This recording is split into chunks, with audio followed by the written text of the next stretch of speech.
بس اب اس کے یقین سے، کیونکہ اگر دنیا میں جو برائی کرتا ہے، اگر کسی نے 100 بندوں کو قتل کیا ہے تو یہاں پہ تو اس کو ایک دفعہ ہی مارا جائے گا، تو وہ تو حساب برابر نہیں ہوا. تو قیامت والے دن پھر 100 دفعہ جب اس کو قتل کر دیا جائے گا نا، اللہ دوبارہ زندہ کرے گا، پھر مارے گا، پھر دوبارہ زندہ کرے گا. تو اس طرح اللہ تعالیٰ ایک ایک بندے کو اس کا اجر بھی دے گا اور اس کو گناہ بھی دے گا. تو یہ قیامت اسی کی ہے. بس اب اس کے یقین کے ساتھ کوئی ایسے شخص نہ روکے تو اس پر ایمان نہ رکھتا ہو اور اپنی خواہش کے پیچھے پڑا ہو، ورنہ تو ہلاک ہو جائے گا. اے موسیٰ علیہ السلام، تیرے دائیں ہاتھ میں کیا ہے؟ یعنی اللہ تعالیٰ نے ان سے پوچھا کہ تمہارے دائیں ہاتھ میں کیا ہے؟ جواب دیا کہ یہ میری لاٹھی ہے جس میں میں ٹیک لگاتا ہوں. اور آپ دیکھیں کہ انہوں نے پوچھا تھا کہ کیا ہے، اللہ تعالیٰ نے پوچھا تمہارے دائیں ہاتھ میں کیا ہے؟ تو حضرت موسیٰ علیہ السلام نے بتایا کہ یہ میری لاٹھی ہے. پھر ساتھ میں یہ بھی بتا دیں کہ اس سے میں کیا کیا کرتا ہوں. ٹھیک ہے.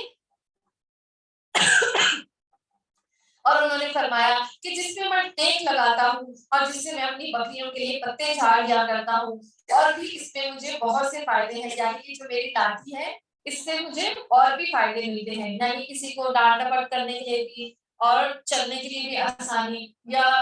جو ریوڑ ہے اس کو گائیڈ کرنے کے لیے بھی آسانی. تو بہت سارے فائدے ہیں. فرمایا اے موسیٰ علیہ السلام اسے ہاتھ سے نیچے ڈال دے، ڈالتے ہی وہ سانپ بن کر دوڑنے لگی گی. فرمایا بے خوف ہو کر اسے پکڑ لے، ہم اسے اسی پہلی سی صورت میں دوبارہ لا دیں گے.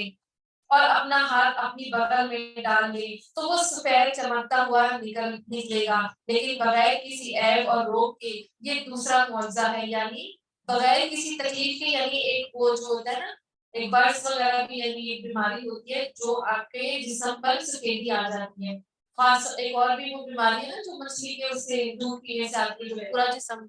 وہ سفید ہو جاتا ہے، پھول بیری. تو یہاں پہ جو ہاتھ روشن ہو رہا تھا وہ بغیر کسی بیماری یا بغیر کسی عیب اور تکلیف کے تھا. ٹھیک ہے. اور یہ دو اللہ تعالیٰ نے معجزے عطا کیے. یہ اس لیے کہ ہم تجھے اپنی بڑی بڑی نشانیاں دکھانا چاہتے ہیں. اب تو فرعون کے پاس جا، اس نے بڑی سرکشی مچا رکھی ہے. وہ کیا کہتا تھا کہ میں تو رب ہوں اعلیٰ.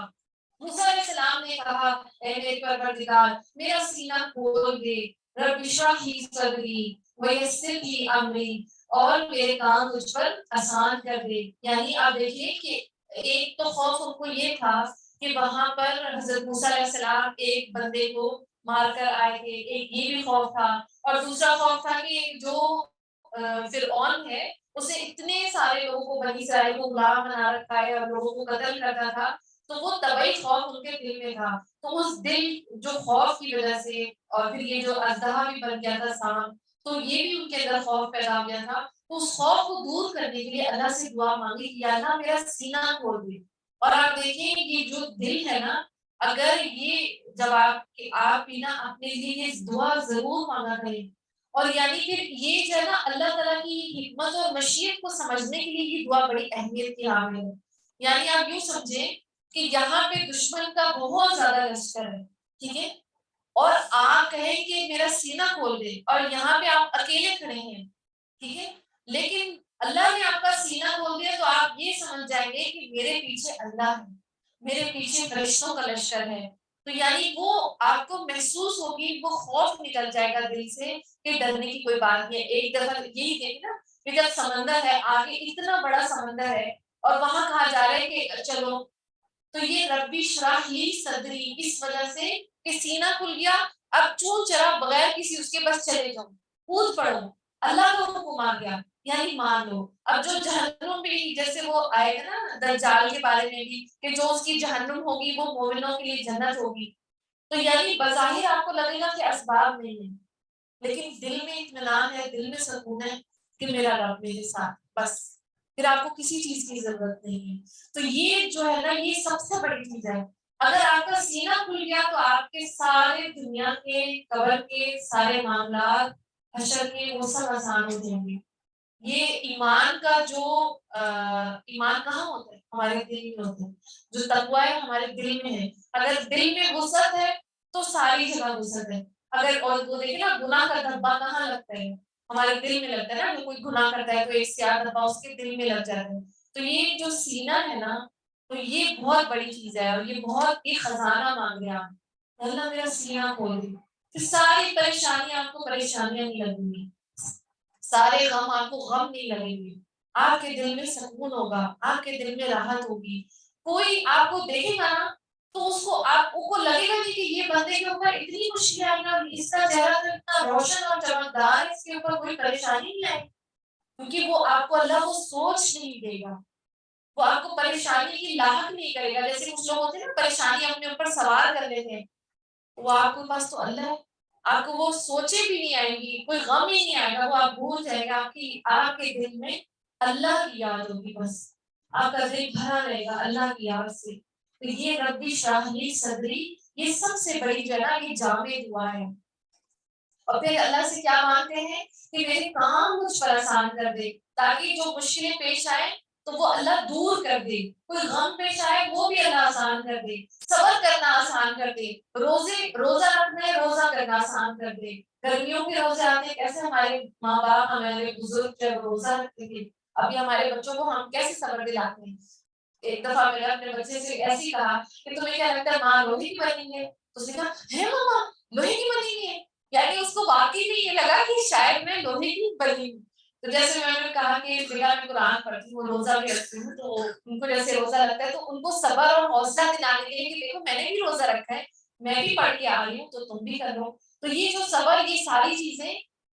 رب اشرح لی صدری کی وجہ سے اللہ کام آسان کر دیتا ہے، گناہ کروانا مشکل ہو جاتا ہے، تقویٰ کرنا آسان ہو جاتا ہے، نیکیاں کرنی آسان ہو جاتی ہیں، نیکیوں کی قرآن کے ساتھ جڑنا آسان ہو جاتا ہے، یہ بہت بڑی دعا ہے، اور میرے کام کو مجھ پر آسان کر دے اور میری زبان کی گرہ کھول دے، اور آپ دیکھیں جو نبی ہے اس نے دعویٰ کیسے کرنا ہے اپنی زبان کے ساتھ، تو اس کی زبان میں فصاحت اور بلاغت وہ ہونا بہت ضروری ہے، اور ایک دائی کے لیے بھی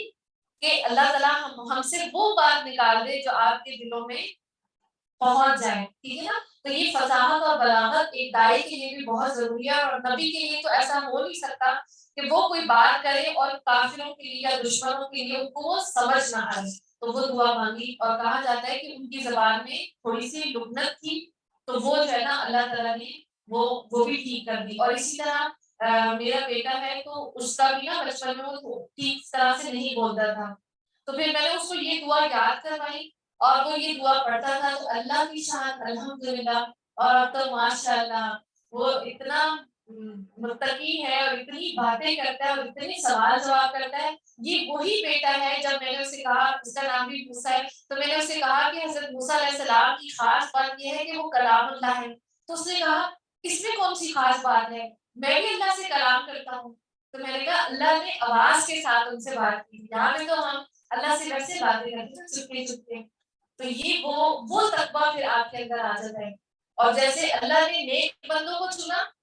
تو اب یہ ہم کیسے ہم کہیں کہ ہمیں بھی اللہ نے آپ سب کو بھی چن لیا ہے، جیسے اپنے نبیوں کو چنتا ہے ایسے ہم سب کو چن لیا ہے، تو اللہ تعالیٰ ہمارے لیے ہمیں قرآن کو سمجھنا آسان کر دے گا، وہ ساری پریشانیاں ہماری دور ہو جائیں گی، اور ہمارے دل کی گرہیں ہماری زبان کی گرہیں کھول دے گا،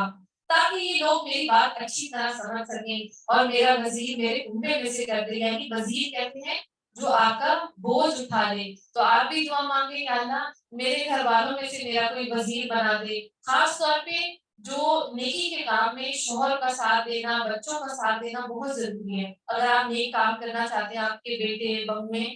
تو آپ دعا مانگیں کہ اللہ ہمارے گھر والوں سے ہمارے اہل بنا دے، تو جب وہ گھر والے آپ کے ساتھ ہوں گے نا تو آپ کو نیکی کرنا آسان ہو جائے گی، اور کیا کہیں گے میرے بھائی ہارون کو تو اس سے میری کمر کس دے اور اسے میرا شریک کے کار کر دے، یعنی اس کو بھی نبوت عطا کر دی تھی، تاکہ ہم دونوں بکثرت تیری تسبیح بیان کریں اور بکثرت تیری یاد کریں، بے شک وہ ہمیں خوب دیکھنے والے والا ہے، اللہ تعالیٰ نے فرمایا، یعنی انہوں نے اتنی ساری دعا مانگی کیونکہ انہیں پتا تھا کہ مجھے یہ بھی پریشانی ہے، اور وہ میری کوئی قوت بھی بنا دے، میری زبان بھی ٹھیک کر دے، میرے دل کو بھی کھول دے کہ میں موسیٰ علیہ فرعون کے پاس جاؤں تو میں اس کو بتا تو سکوں، کیونکہ ابھی تو مجھے خود خوف محسوس ہو رہا ہے، تو یہ ساری چیزیں انہوں نے مانگی، اللہ تعالیٰ نے کہا کہ صبر عطا کر دی گئی،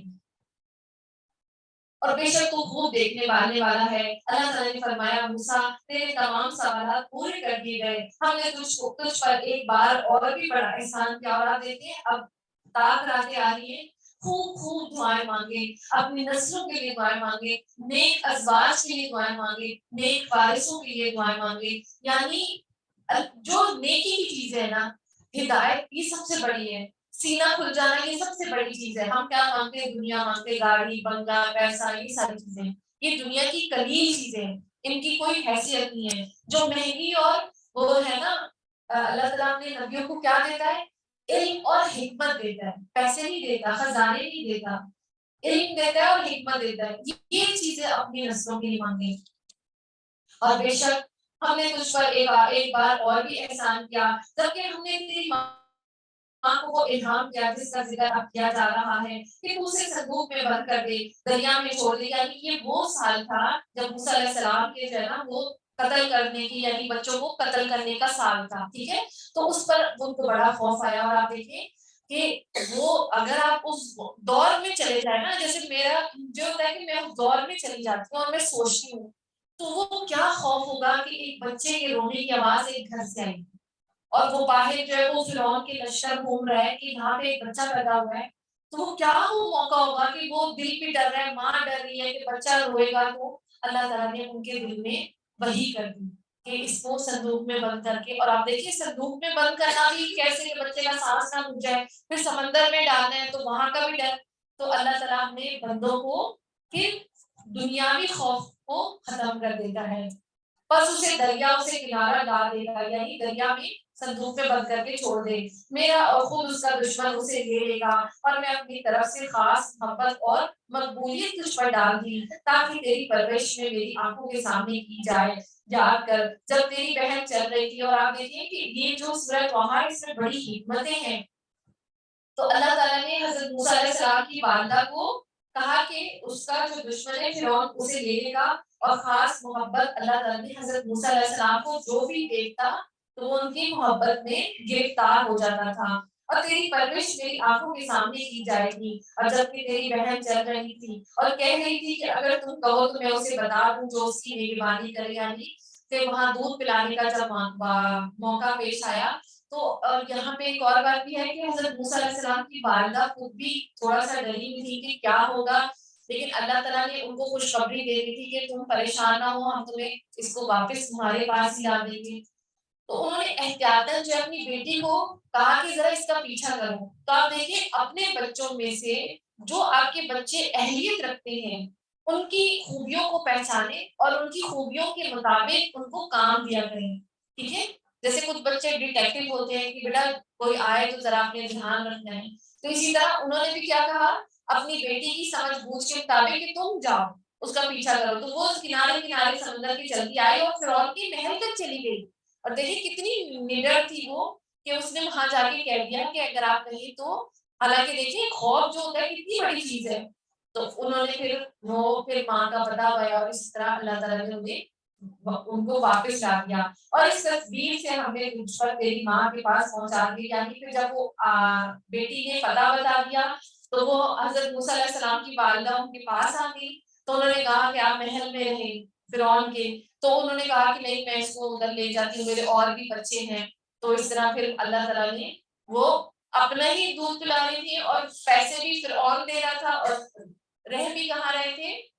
اپنے گھر میں، ٹھیک ہے، بنی اسرائیل میں، اور وہاں پہ پھر اللہ تعالیٰ کی حکمت اور مشیت کے مطابق انہوں نے وحدانیت اور اللہ کی جو عقیدہ ہے نا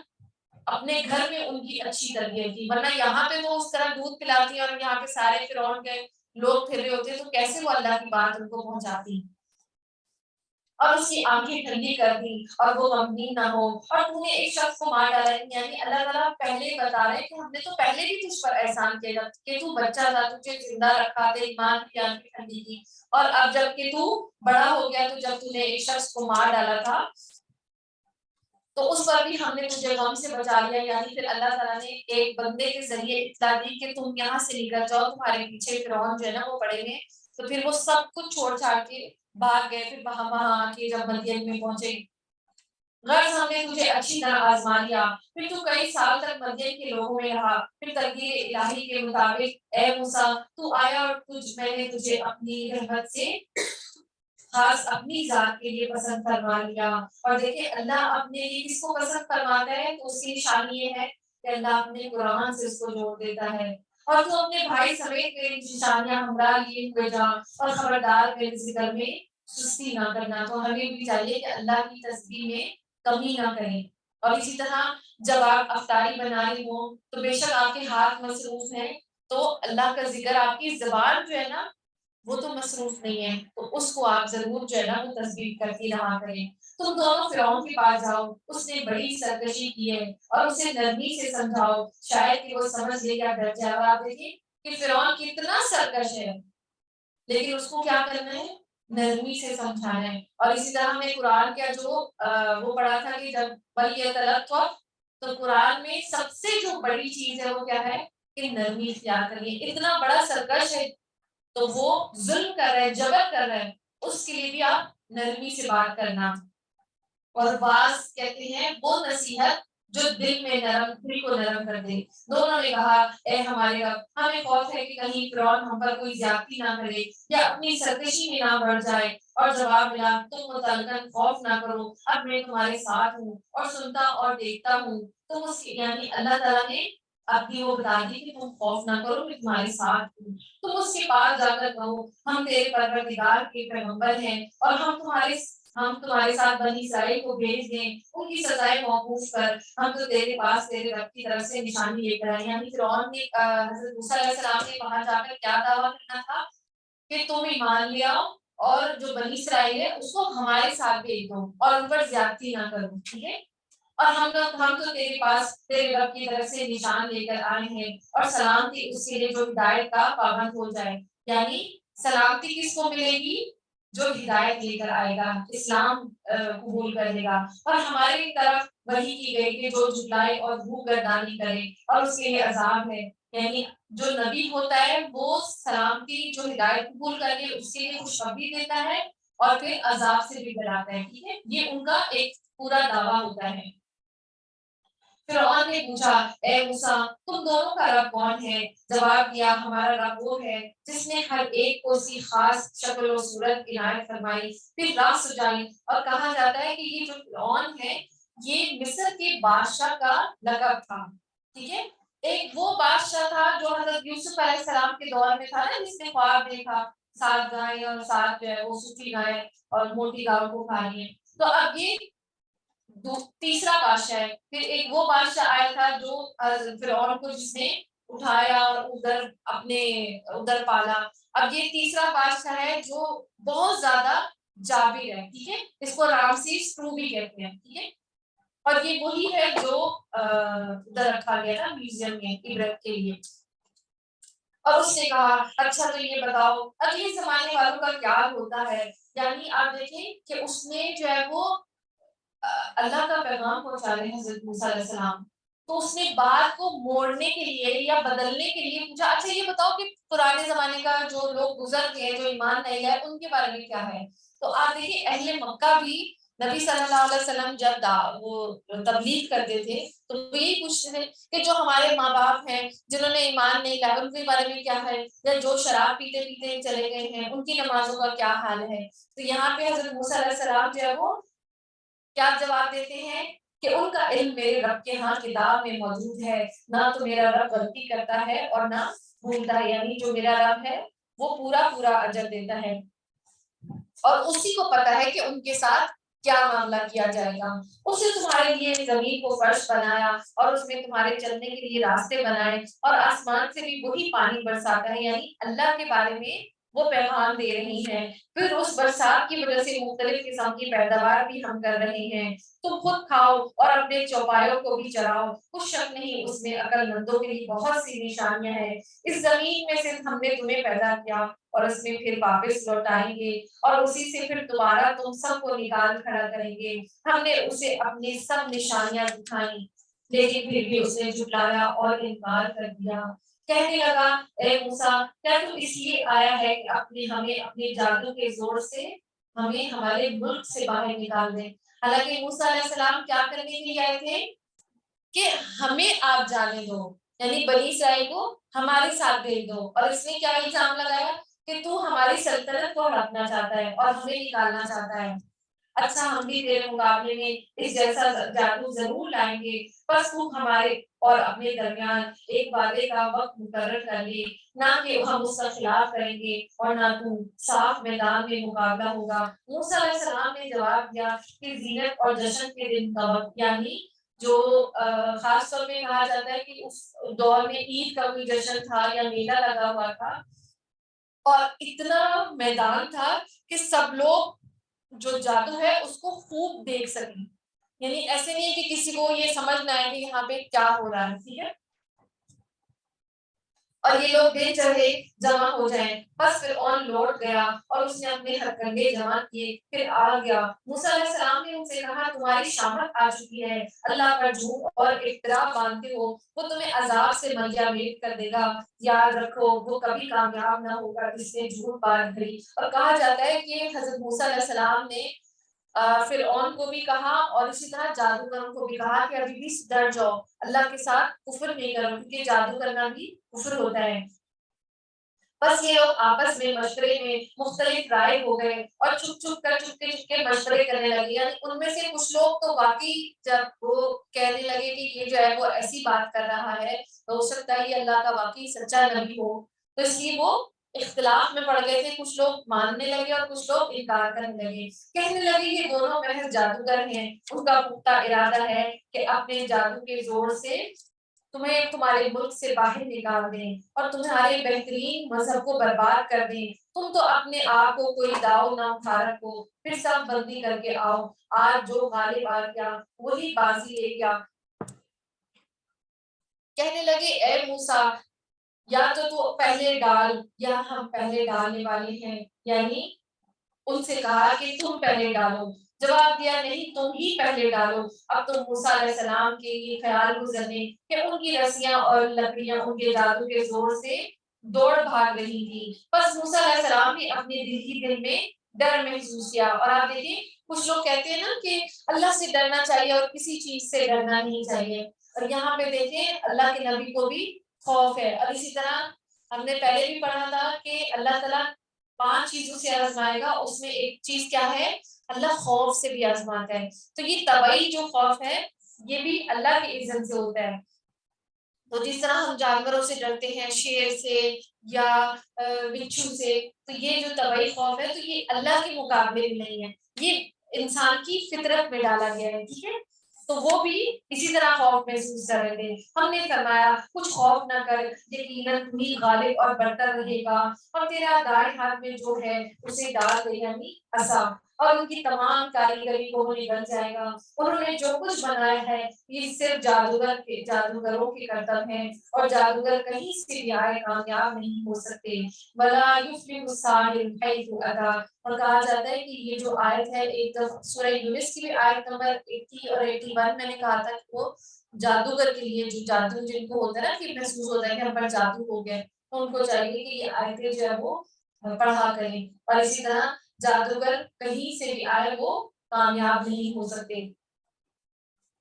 اور اب تو تم تمام جادوگر سجدے میں گر پڑے اور پکار اٹھے کہ ہم تو ہارون اور موسیٰ کے رب پر ایمان لائے۔ فرعون کہنے لگا کیا میری اجازت سے پہلے تم اس پر ایمان لے آئے؟ یقیناً تمہارا وہ بڑا بزرگ ہے جس نے تم سب کو جادو سکھایا، سن لو میں تمہارے ہاتھ پاؤں الٹے سیدھے کٹوا کر تم سب کو کھجور کے تنوں پر سولی پر لٹکوا دوں گا، اور تمہیں پوری طرح معلوم ہو جائے گا کہ ہم میں سے کس کی مار زیادہ سخت اور دیرپا ہے، یعنی کہ حضرت موسیٰ علیہ السلام کی مار یا فرعون کی مار۔ انہوں نے جواب دیا کہ ناممکن ہے، ہم تجھے ترجیح دیں یا ان دلیلوں پر جو ہمارے سامنے آ چکی، اور اس اللہ پر جس نے ہمیں پیدا کیا، یعنی اللہ تعالیٰ کو ترجیح دی، اور اب تو جو کچھ کرنے والا ہے کر گزر۔ اب دیکھیں کہ یہ وہی شرح صدر ہے کہ پہلے تو وہ فرعون سے اس کا مقرب بندہ بننا چاہتے تھے کہ تو ہمیں مقرب بندوں میں شامل کر لے، ہمیں کوئی انعام اور کرام دے، اور یہاں پہ اللہ تعالیٰ نے ایمان کی دولت دی تو اب وہ فرعون سے نہیں ڈرتے کہ اب تُونے جو کرنا ہے نا وہ کر لے، تو یہ ہے وہ دل کی وسعت کہ اب ان کو ان کی آزمائش سے ان کی جبر سے ڈر نہیں لگ رہا. ٹھیک ہے. اور جو بھی حکم چلا سکتا ہے وہ اسی دنیوی زندگی میں ہے, یعنی دنیا کی زندگی میں تو ہمیں تکلیف دے سکتا ہے. ہم اس امید اپنے پروردگار پر ایمان لائیں کہ وہ ہماری خطائیں معاف فرما دے. انا آمنا بربنا لیغفر لنا خطايانا وما اکرهتنا علیہ من السحر واللہ خیر وابقی. اور وہ ہماری خطائیں معاف فرما دے, اور خاص کر یعنی وہ جو جادوگری جو انہوں نے کی تھی حضرت موسیٰ علیہ السلام کے مقابلے میں, تو اس کو بھی معاف کر دے جس پر تو نے ہمیں مجبور کیا, اور اللہ ہی بہتر اور باقی رہنے والا ہے. بات یہی ہے کہ جو بھی گناہگار بن کر اللہ کے ہاں حاضر ہوں گے اس کے لیے دوزخ ہے جہاں نہ موت ہوگی اور نہ زندگی. اور جو بھی اس کے پاس ایماندار ہو کر حاضر ہوگا اور اس نے اعمال بھی نیک کیے ہوں اس کے لیے بلند اور بالا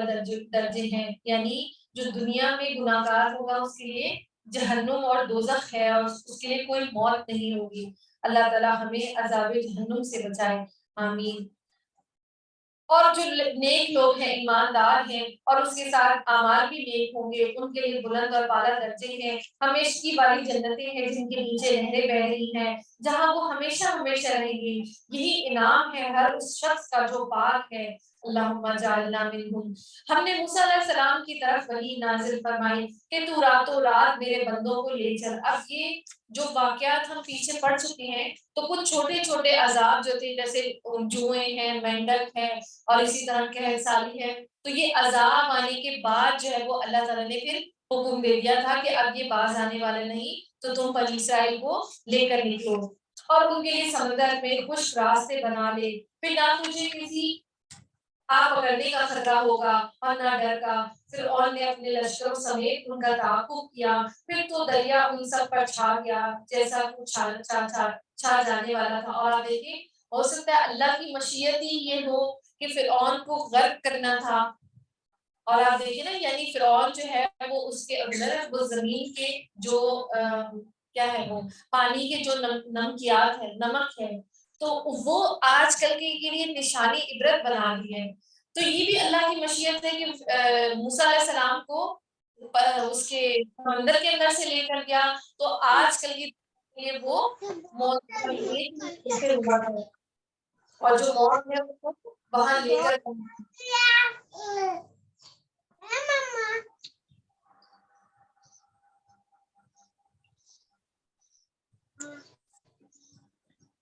اور فرعون نے اپنی اور اسی طرح چھا جانا تھا, جو چھا گیا, یعنی جو پورا کا پورا سمندر تھا وہ اوپر آ گیا. فرعون نے اپنی قوم کو گمراہی میں ڈال دیا اور سیدھا راستہ نہ دکھایا. اے بنی اسرائیل, دیکھو ہم نے تمہارے دشمن سے نجات کی اور تم سے کوہ طور کی دائیں طرف کا وعدہ کیا, اور پھر تم پر من و سلوہ اتارا. تم ہماری دی ہوئی پاکیزہ روزی کھاؤ اور اس میں حد سے آگے نہ بڑھو, ورنہ تم پر میرا غضب نازل ہوگا, اور جس پر میرا غضب نازل کیا جائے گا وہ یقیناً تباہ ہوا. ہاں بے شک میں انہیں بخش دینے والا ہوں جو توبہ کریں, ایمان لائیں اور نیک عمل کریں اور راہ راست پر ہی رہیں. اے موسیٰ علیہ السلام, تجھے اپنی قوم سے غافل کر کے کون سی چیز جلدی لے آئی؟ وَمَا عَجَلَكَ عَنْ قَوْمِكَ يَا موسیٰ, یعنی حضرت موسیٰ علیہ السلام جو ہے وہ کوہ طور کی طرف تورات لینے کے لیے جو ہے وہ پھر سے جلدی انہوں نے